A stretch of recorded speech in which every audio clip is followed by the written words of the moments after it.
नमस्कार प्यारे बच्चों, मेरे चैनल स्टडी लाइफ में मैं आप सभी का वेलकम करती हूँ।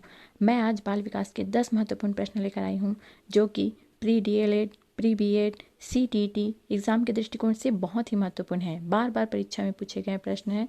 तो आइए देखते हैं इन प्रश्नों की सीरीज। देखते हैं पहला क्वेश्चन है, परामर्श का उद्देश्य है। परामर्श जो हम देते हैं उसका उद्देश्य क्या है? ऑप्शन ए, बच्चों को समझना। ऑप्शन बी, बच्चों की कमियों का कारण पता करना। ऑप्शन सी, बच्चे को समायोजन में सहायता प्रदान करना। ऑप्शन डी, उपयुक्त सभी। तो परामर्श का उद्देश्य है। परामर्श अगर हम किसी बच्चे को दे रहे हैं तो उसका उद्देश्य क्या है? बच्चों को समझना। जी हाँ, उसका उद्देश्य बच्चों को समझना है कि बच्चे कैसे हैं, उनके मन में क्या चीज़ें चल रही है, किसी चीज़ के प्रति वो कैसा व्यवहार कर रहा है, ये उद्देश्य है। बच्चों की कमियों का कारण पता करना। हर बच्चे में कोई ना कोई कमी होती है और वह कमी किस कारण से है, इस कारण का हमें पता लगाना है, ये भी परामर्श का उद्देश्य है। बच्चे को समायोजन में सहायता प्रदान करना।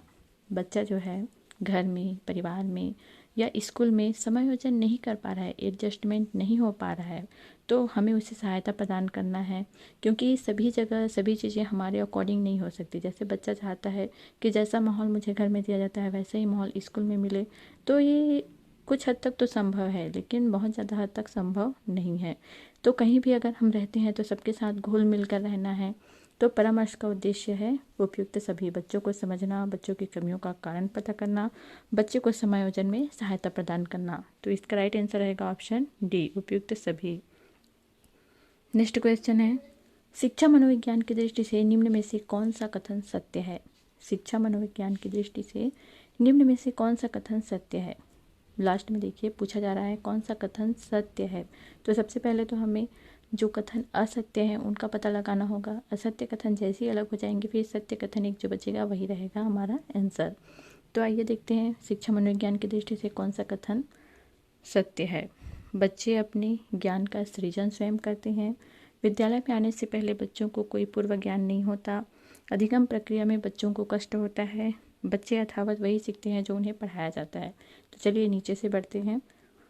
बच्चे यथावत वही सीखते हैं जो उन्हें पढ़ाया जाता है। नहीं, ऐसा नहीं है। जो पढ़ाया जाता है बच्चे वही नहीं सीखते हैं, पढ़ाने के अलावा भी बच्चे बहुत कुछ सीखते हैं। अधिगम प्रक्रिया में बच्चों को कष्ट होता है। जी नहीं, अधिगम प्रक्रिया में बच्चों को कष्ट नहीं होता है। जो ये कथन भी असत्य है।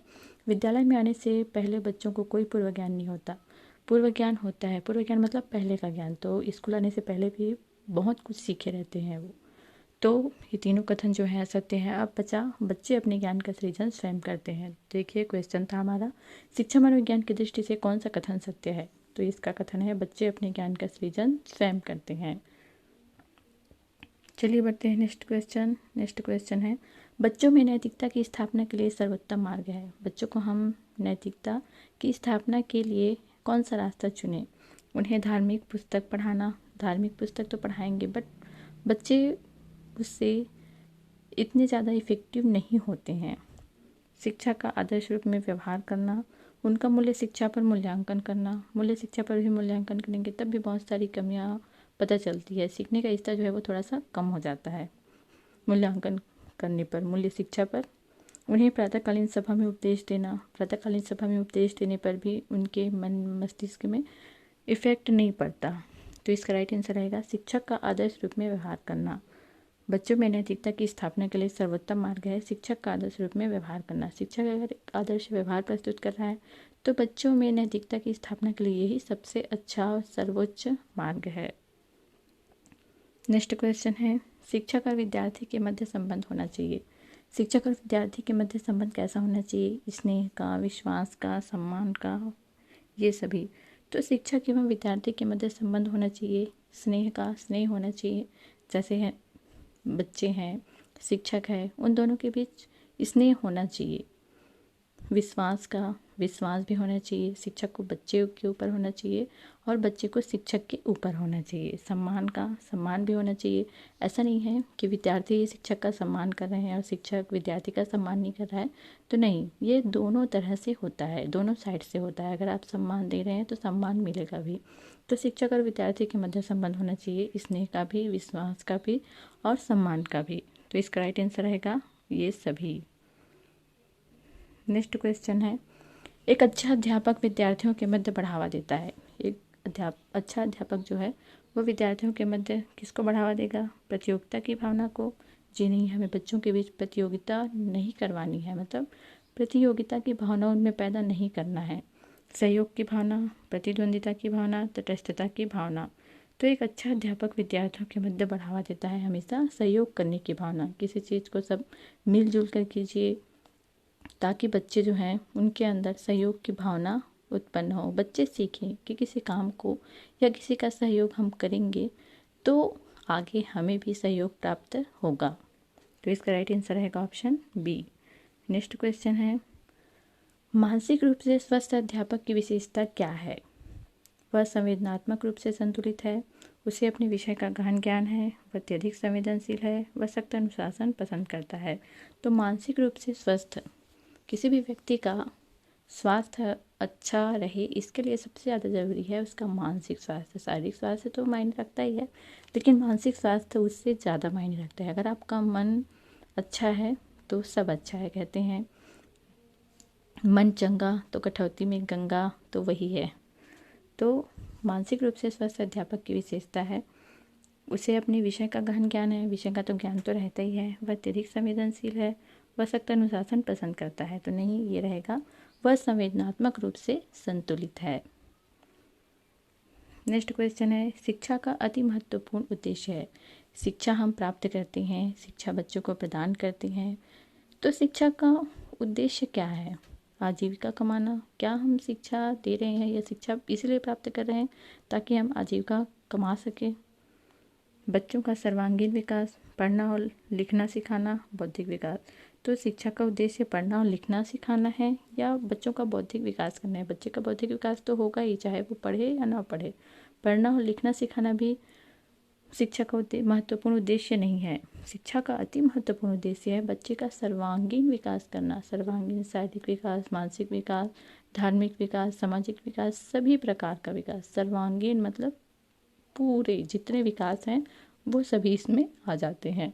तो शिक्षा का यही महत्वपूर्ण उद्देश्य है। नेक्स्ट क्वेश्चन है, बच्चे की बुद्धि लब्धि 90 से 110 के मध्य है।